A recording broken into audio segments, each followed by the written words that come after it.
Što vas čeka ako se odlučite za ulazak u svijet oldtimera? U ovom videu dobit ćete pregršt informacija iz perspektive dugotrajnog vlasnika.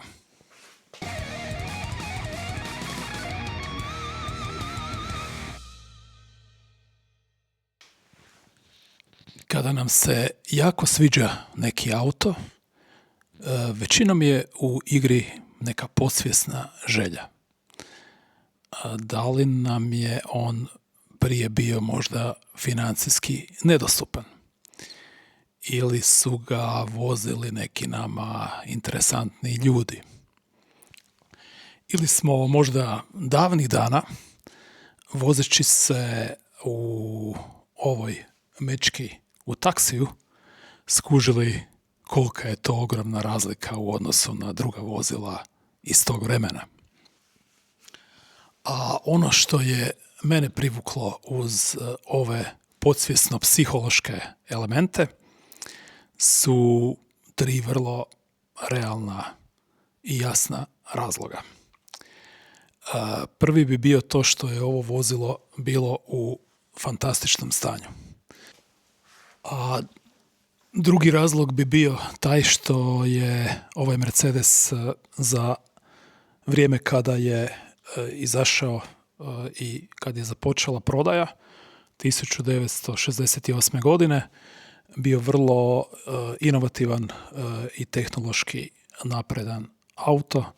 Dakle, sa ovjesom koji je neovisan na sva 4 kotača, sa 4 disk kočnice, znači napred i iza. Jednom riječju, on se sada vozi praktički isto kao i novi automobili. Znači, osjećaj vožnje, preciznosti i svega je jako, jako dobar. Prolasci kroz zavoje su isto jako dobri. Tako da je to u stvari, bez obzira na 68. godište modela, to je već moderan auto. A treći razlog bi bio to što je ovo vozilo u tim vremenima, 68. nadalje, bilo vrlo realno prisutno na našim prostorima. S tim bi vam htio reći da recimo kada odete na neki susret oldtimera ili nekakva druženja, izložbe i nešto u tom smislu, ono što ćete tamo vidjeti uglavnom su neka vozila uvezena iz dalekih zemalja i to ne predstavlja uopće ono što se na ovim prostorima našima događalo tih godina. Tako da ovo je bio top auto koji se kretao po našim cestama. Bio je vrlo voljen i tražen, a ostali auti su bili svakako ne nekakve pagode ili SL-ovi, kabrioleti, nekakvi luksuzni automobili, već je, kao što je svima poznato koji su živjeli u to vrijeme, smo imali fičeke, pretežno fičeke, onda, ne znam, Renault 12, Moskvića je čak bilo, Sambima, poslije Stojadina kad su izašli, ali nije bilo nekih specijalno luksuznih auta.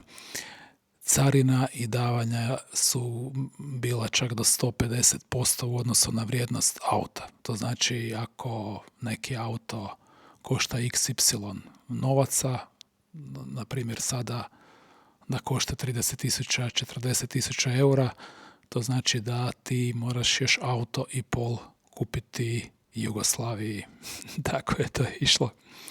I to je bio razlog zašto su onda ljudi lažirali licitacije, prekucavali brojeve, snalazili se na razne načine samo da bi taj novi auto uvezli kao da je neki stari i u krajnjoj liniji riskirali da odu u zatvor samo da se domognu ovog stroja. Znači on je bio stvarno u ta vremena nešto posebno. Bio je vrlo popularan kod tadašnjih političara i raznih funkcionera i čak je kružila anegdota da im se više isplati kupovati Mercedese nego graditi i popravljati ceste.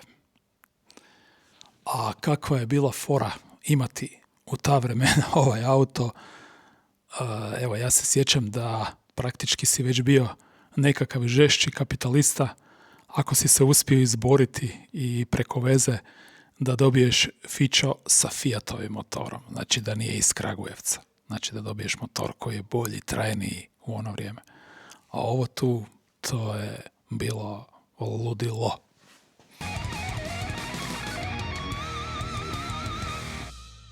A što se tiče dizajna, za njega je zaslužan genijalni i legendarni Paul Bracq, koji uz ovoga Mercedesa potpisuje još i cijelu lepezu Mercedesa iz tog vremena.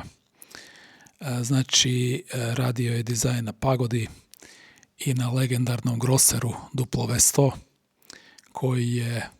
kojeg se sjećamo kao omiljeno vozilo diktatora, rock'n'roll zvijezdi i ko zna koga još. Najluksuzniji Mercedes ikad. Pape su se vozile u njemu. A poznata je stvar i to da je, bez obzira što je bila ljubitelj Porschea i vozila Porsche, Janis Joplin je, kad se vozila u tom autu od svog prijatelja, dobila inspiraciju da napiše pjesmu u kojoj moli Boga da joj kupi Mercedes-Benz. Naravno. Bila su to luda vremena, a interesantno je i za napomenuti to da te 68. godine, nakon što je završio ovaj projekt i sve te projekte od prije, Paul Bracq odlazi iz Mercedesa i na kraju se zapošljava u BMW-u i u BMW-u radi na, naravno, trici. Znači, trica je njegovo djelo. Prva trica je izašla iz njegovog studija i isto tako radi onaj koncept turbo od kojeg poslije nastaje M1 u suradnji sa Talijanima. Ali koncept turbo je njegovo djelo i ta su vozila samo dva napravljena.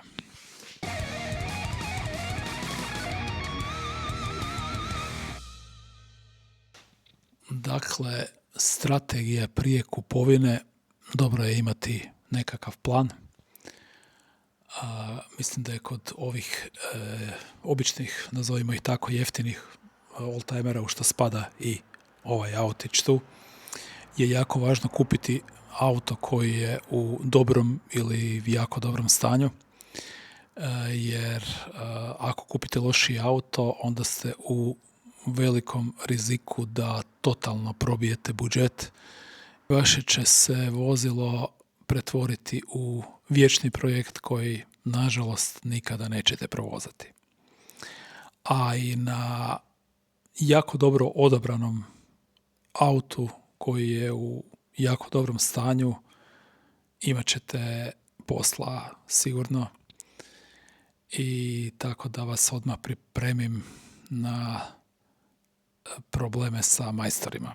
To je poglavlje za sebe.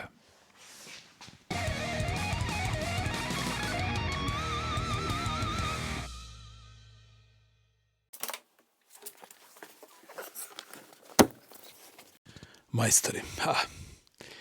Svi su više manje stalno preopterećeni i često će vas odbiti reći će šta ću ja raditi na tom tvom jeftinom autu kada samo preslagivanje mjenjača na pagodi mi je 3000 eura i tako. A i kada uđete negdje u kombinaciju, lako vam se može dogoditi da ti popravci traju godinama.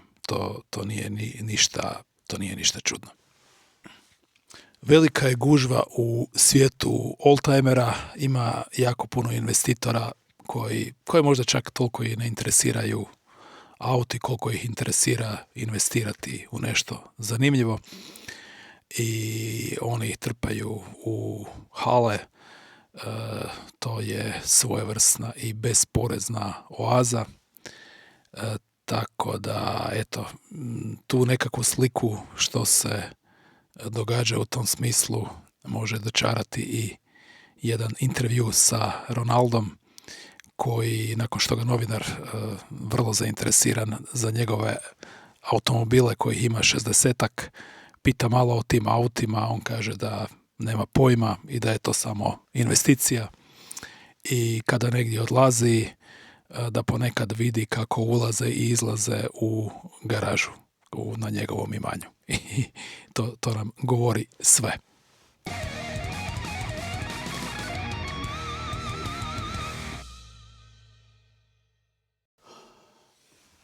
No, hajde da mi sad pređemo na troškove ovoga realnog vozila, pa da dobijete malo uvid šta i kako. Sve ovisi o vašoj snalažljivosti i spremnosti na razne kompromise, pa čak ponekad i na kompromisu kvaliteti. Znači, tu se gubi, tu se dobija i nije jednostavno. Ok, znači sada što se konkretno ovog vozila tiče, plaćen je auto 12.400 eura. Odmah je i registriran za 250 eura. Primijetio sam, u stvari upozorio me i bivši vlasnik da lamela baš idealno ne odvaja na autu. Tako da sam znao da mi prethodi odlazak mehaničaru. Imao sam tu sreće da dobijem relativno brzi termin i u tom servisu koji je bio 476 eura je promijenjeno ulje, kočnice i kompletna lamela, korpa, potisni ležaj, ali naravno uvijek ima nekih problema. Znači, kad smo naručivali lamelu, bez obzira što je to sve kao po kataloškim brojevima i u autodijelovima savršeno njima pasalo, mislim da je 2 ili 3 puta je došao neki dio koji izgleda kao da je to, ali ga ne možeš montirati. I tu se gubi jako puno vremena. I sad kad je auto već bio i na dizalici u radioni i kad se po njemu radilo, skužili smo da je i napred killer, da nije baš u idealnom stanju, da je pitanje kako on hladi, da ima već nekakvih rupica i da pomalo pušta i tako djelovo je kao da je prvi killer koji je bio od početka na vozilu. Traženje putem interneta, pronađen u Engleskoj, od bakra je, što mi se jako svidjelo, jer bakar je bolji po pitanju protoka topline, bolje hladi. Naručujemo ga, opet naravno prethodi i čekanje nekoliko tjedana ili čak je mjesec bio, ne sjećam se više, davno je to bilo. Dolazi killer, ali eto nam iznenađenje. Znači, killer dolazi solo bez ovog okvira, znači trebalo je sa staroga prekovat taj cijeli nosivi okvir, jer drugačije to ne možeš montirati. Eto. Tako da tu zajedno sa antifrizom i još nekim sitnicama, radom i tako dalje, tu smo već na novih 500 eura. Eto. I znači sad sam skužio kod tih odlazaka kod mehaničara, često se čekalo na nekakve dijelove, tad je bilo nekako vrijeme da je uvijek užasno jako sunce i onda nova investicija, morao sam kupiti jednu dobru kvalitetnu ceradu koja ga štiti od sunca i od kiše, tako da dok se čekaju dijelovi da ga mogu prekriti i da ova super sačuvana unutrašnjost i instrument tabla koja to je velika rijetkost na mini u minici da nema nikakvih napuknuća i oštećenja i da se sad to ne uništi na tom suncu. A njegove šajbe su bez ikakve zaštite, to su obične prozirne starinske šajbe. Sad sljedeće što primjećujem je da malo su me počeli zezati žmigavci i pogotovo kad se uključuju 4 žmigavca i onda skužim da tu postoji taj jedan automat. Onda sam jedno vrijeme mislio, ajde sad ću ja to negdje nabaviti nešto polovno, ali to nije jednostavno, a na njima i ti nekakvi polovni dijelovi obično na svima isti odlaze. Na kraju ga nalazim u Americi i to je dio koji je sačuvan na nekom lageru bio, tako da je taj dio potpuno novi bio, lijepo zapakiran u kutiji, ali je došao 220 eura zajedno s tim svim carinama i ne znam čime sve ne. Tako da eto, penjemo se lagano sa troškovima. I sad kak je meni auto super, ja se s njim sve češće vozim i makar izbjegavam kišu koliko mogu, ali nekoliko puta me kiša uhvatila. I šta onda primjećujem da mi se pojavljuje voda u kabini. To je sad novo iznenađenje. I to znači da mi definitivno prethode i limarski radovi. A šta ćemo? Tako to ide. I kod limara se vidi da je imao te dvije nekakve zakrpe koje je neko nije idealno zavario i kroz neke rupice ulazilo malo vode i s obzirom da se to nalazi točno u blizini kotača, kotač kad je kiša zabacuje na to mjesto vodu i na neki način je logično da je on tu prije imao i neku hrđu, jer to je mjesto di kotač isto tako podiže kamenčiće i dim u zimi nabacuje više soli. A onda sad bilo je još nekih sitnica po limariji, nekakvih površinskih i tako, i onda rekao, ajde idemo to sve riješiti, još smo stavili i zaštitu, onaj klasični bitumen kao što se nekad tradicionalno stavljao, smo stavili malo odozdola po autu. I eto, bez obzira što je auto bio u super stanju i uz napomenu da sam dosta stvari nekih i sam radio po autu i onda za vrijeme korone je nekako bilo više vremena, ali bez obzira na to sve, popeli smo se već na preko 15.000 eura. Tak je to.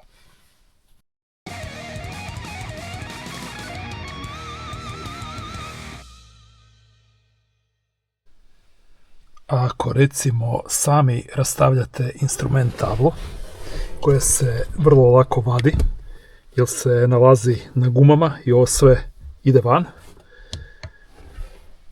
poslije odšarafljujete sve te bužirčeke i cijevčice i vadite žice, a najvažnija stvar kod tog procesa će vam biti pik traka. Zašto? Zato što morate napraviti ovaj jedan komadić na kojem ćete napisati ne, komadić pik trake, i prelijepiti preko brave. 115 i 123 imaju cijevčicu ulja koja ulazi u instrument tablu i on pritisak ulja mjeri direktno na način da mu ulje ulazi unutra pod pritiskom. I ako slučajno se zaboravite i zapalite motor dok je ta cijevčica očarafljena, unutrašnjost vozila bye, sve će vam biti crno i kao da vam je neko iz obijesti uzeo litru ulja u špricu i pošpricao po cijelom autu. Znači, ne zaboravite pik traku.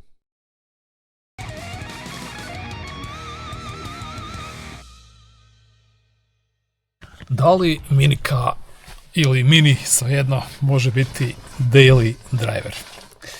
Pa mislim da može. Auto je vrlo pouzdan, troši recimo 7 litara i udoban je i tako, ali novi auti su ipak spretniji za vožnju, pale se na gumb, nema tih procedura čekanja, a i ono što meni onako nekako je logično je bolje da ti lijepi stari auti budu za nekakve posebne prigode, jer ako ga voziš svaki dan i ako se na sve te lijepe stvari interesantne navikneš, taj ti auto onda postaje isto običan i nije ti više to tako nekakvo ugodno iznenađenje kao kad ga voziš samo vikendom recimo ili nekakvom specijalnom prigodom.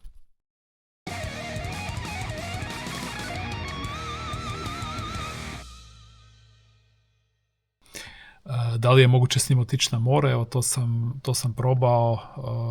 Varijanta je bila od Lučkog do Senja sat i 45 minuta. To nije strašno. To je dosta dobar rezultat. Ovaj autić jako sporo ubrzava i onda ga treba voziti na način da jednom kad dobiješ tu brzinu da ju ne puštaš. Znači da tako su se slično vozile i bube, ako si htio s njom imati nekakav dobar rezultat, brzo negdje doći, onda jednom kad si došao na 100, to više ne puštaš dolje.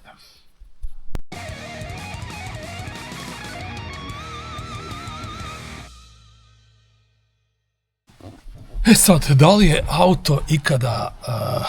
auto ikad stao ili je bila situacija da nije htio zapaliti? Bile su dvije takve situacije. Jednom sam mislim da sam većinom ja kriv, jer je gorivo bilo na popriličnoj rezervi i sad to je bilo stvar milimetara da li bi on sad trebao imati još da se dođe do pumpe ili ne. I stao mi je na jednom mjestu u Posavini i imao sam sreće da sam stao točno ispred kuće nekog čovjeka koji servisira traktore. On je bio tamo i onda mi je dao nešto nafte i pokrenuli smo ga i eto, hvala mu na tome.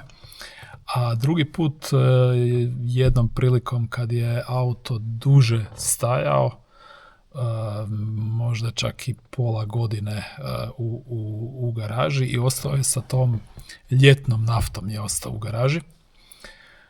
Doduše u toj garaži nije nikad temperatura bila ispod možda nekih 4-5 stupnjeva, ali izgleda da se ipak stvorio parafin i onda nakon tih 6 mjeseci prvo paljenje je odlično zapalio.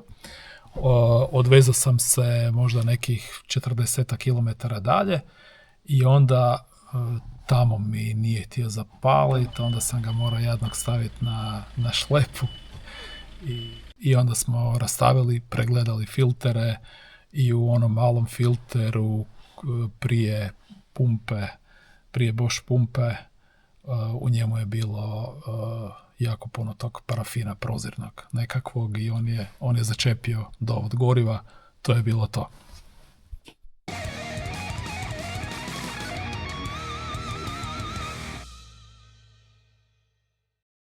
Kako je nastao taj naziv, nadimak Minika koji je uvriježen na našim prostorima? Ovo je sad neka moja varijanta, odnosno moje istraživanje. Sjećam se prije u Zagrebu, recimo 80. godine,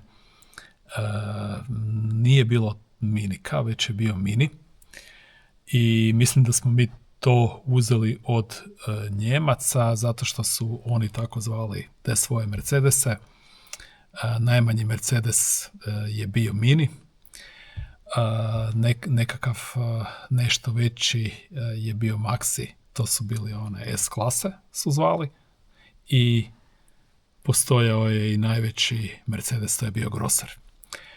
Sad, čini mi se nekako od tog Minija da je vremenom na ovim našim prostorima nastao taj Minika izraz kao neki naš balkanski izraz. Evo, sad, ako neko ima nekakvu drugu ili interesantnu informaciju, volio bi to čuti.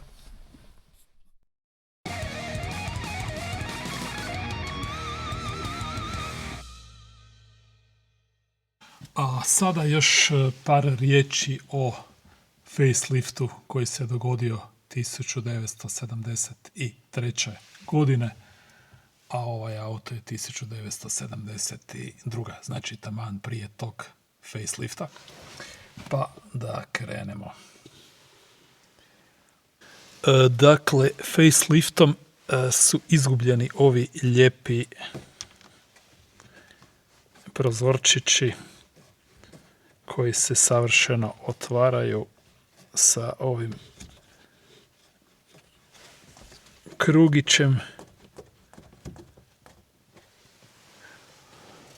Onda nema više ovog lijepog volana. Iz sigurnosnih razloga je stavljen potpuno drugačiji i mekani volan. Više manje svi auti dolaze sa naslonima za glavu, tako da ovaj dojam prostranosti je nestao kod novog modela. Postojao je i, ja mislim da je išao samo prve godine, 68. ili možda 9. i model koji je imao mjenjač na volanu sa strane, ali je isto iz sigurnosnih razloga premješten tu dolje, zato što je radio ozljede kod raznih sudara, nesreća. Dakle, faceliftom je auto dobio širu masku, ona više nema ove proporcije kao što su na ovoj maski.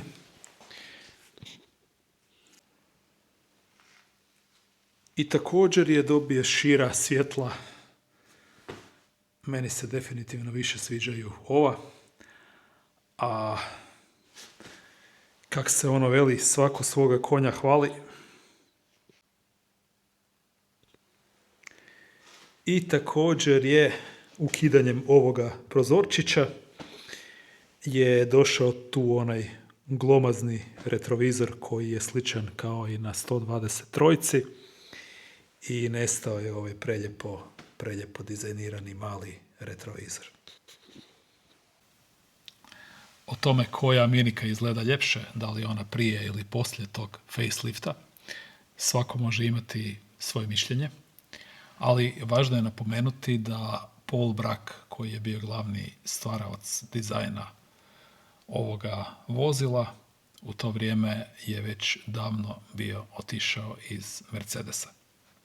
To već govori nešto za sebe.